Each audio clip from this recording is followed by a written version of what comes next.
தற்போது கிடைக்கப்பெற்ற முக்கிய தகவல், அதிமுகவிலே இணையும் வைத்தியலிங்கம் அதிர்ச்சியில் ஓபிஎஸ். நண்பர்கள், நம்ம போடக்கூடிய வீடியோக்கள் உங்களுக்கு பிடிச்சிருக்கு அப்படின்னா லைக் அண்ட் சப்ஸ்கிரைப் பண்ணிக்கங்க. ஓபிஎஸ் அவர்களை பொறுத்த வரைக்கும் ஒரு காலத்திலே அதிமுகவிலே மிக மிக முக்கியமான ஒரு நபராக அறியப்பட்டார். ஆனால் அப்படிப்பட்ட ஓபிஎஸ்க்கு மிக மிக உறுதுணையாக இருந்த நபர் யார் அப்படின்னா நமது வைத்திலிங்கம் அவர்கள் மட்டும்தான். அந்த வைத்திலிங்கம் தான் தற்சமயம் திமுகவிலோ அல்லது அதிமுகவிலோ இணைய இருக்கிறார் அப்படிங்கிற செய்திகள் தான் இன்றைய தினம் இணையதளங்களிலே மிக விரலாக பரவிக்கொண்டிருக்கிறது. அதாவது நமது வைத்திலிங்கத்தை பொறுத்த வரைக்கும் திருச்சியிலே முப்பெரும் விழா என சொல்லி முதல் மாநாட்டையும் நடத்தி காமித்தார். அடுத்த கட்டமாக இரண்டாவது மாநாடு என சொல்லக்கூடிய அந்த வேளையிலே வைத்திலிங்கம் பார்த்தீங்கன்னா ஒதுங்கிக் கொண்டார்.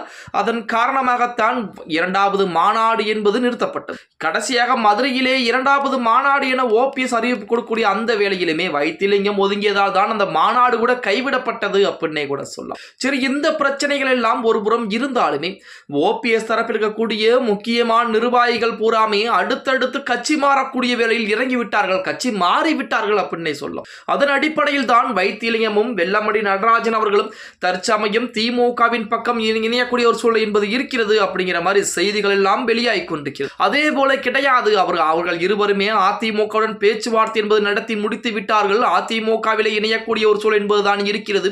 இன்று காலை 10 மணி அல்லது 11 மணி வாக்கிலே அவர் தன்னுடைய எம்எல்ஏ பதவியை ராஜினாமா செய்ய இருக்கிறார். ராஜினாமா செய்துவிட்டு நேரடியாகவே அதிமுக எடப்பாடி பழனிசாமியை சந்தித்து அதிமுகவிலே மீண்டும் தாய் கழகமான அதிமுகவில் கழக அடிப்படை உறுப்பினராக இணைய போகிறார் அப்படின்னு சொல்லி ஒரு புறத்திலே இணையதளங்களிலே செய்திகள் என்பது வெளியாகி கொண்டிருந்தாலும் மறுபுறத்திலே கிடையாது. திமுகவின் தான், அதுவும் நமது ஐயா ஸ்டாலின் அவர்களை நேரடியாகவே சந்தித்து திமுகவிலே இணைய போகிறார் வைத்திலிங்கம். அவருடன் வெல்லமண்டி நடராஜனும் வந்து இணைய போகிறார் அப்படிங்கிற செய்திகள் தான் இணையதளங்களிலே உலா வந்து கொண்டிருக்கிறது அப்படின்னே கூட சொல்லலாம். எது எப்படி இருந்தாலும் இன்று மதியம் 12 மணிக்குள் வைத்திலிங்கம் எந்த கட்சியிலே இணைய போகிறார் அப்படிங்கிற தகவல் முழுமையாக தெரிந்துவிடும் அப்படின்னு தான் சொல்லியாகணும். இப்படி ஒவ்வொரு நபர்களாக சென்று விட்டால், அதுவும் வைத்திலிங்கம் ஒரு நபர் சென்று விட்டாலே ஓபிஎஸ் உடைய அரசியல் வாழ்க்கை என்பது ஜீரோவாக மாற்றம் செய்யப்படும் அப்படின்னே சொல்லலாம். அதன் காரணமாகத்தான் ஓபிஎஸ் பின்னால் எந்த விதமான ஆதரவுகளும் கிடையாது.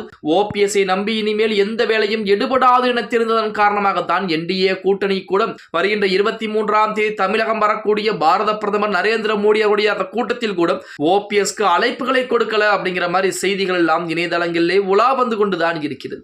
டிடிவி தினகரனுக்கு அழைப்புகளை கொடுத்த பாஜக ஓபிஎஸ்க்கு அழைப்புகளை கொடுக்கல. ஏன்னா பாஜகவிற்கு நன்றாக தெரியும் ஓபிஎஸ் உடைய அரசியல் வாழ்க்கை என்பது முற்று பெற்று விட்டது. இனிமேல் முற்றுப்புள்ளியை தவிர்த்து அவர் எங்கேயும் போகுவதற்கு வாய்ப்புகள் என்பது கிடையாது அப்படிங்கிற தகவல். அதன் காரணமாகத்தான் ஓபிஎஸ்ஐ நம்பினால் இனிமேல் எந்த ஒரு வேலைக்கும் ஆகாது என தெரிந்த நபர்கள் தான் தற்போது திமுக அதிமுகவின் பக்கம் இணைந்து கொண்டிருக்கிறார்கள் அப்படின்னே கூட சொல்லலாம். ஓகே கைஸ், வீடியோ பிடிச்சிருந்தா மறக்காம லைக் அண்ட் சப்ஸ்கிரைப் பண்ணிருங்க. அப்படி இந்த வீடியோ ஃப்ரெண்ட்ஸ் அண்ட் ஃபேமிலிக்கும் ஒரு ஷேர் பண்ண மறந்துடாதீங்க.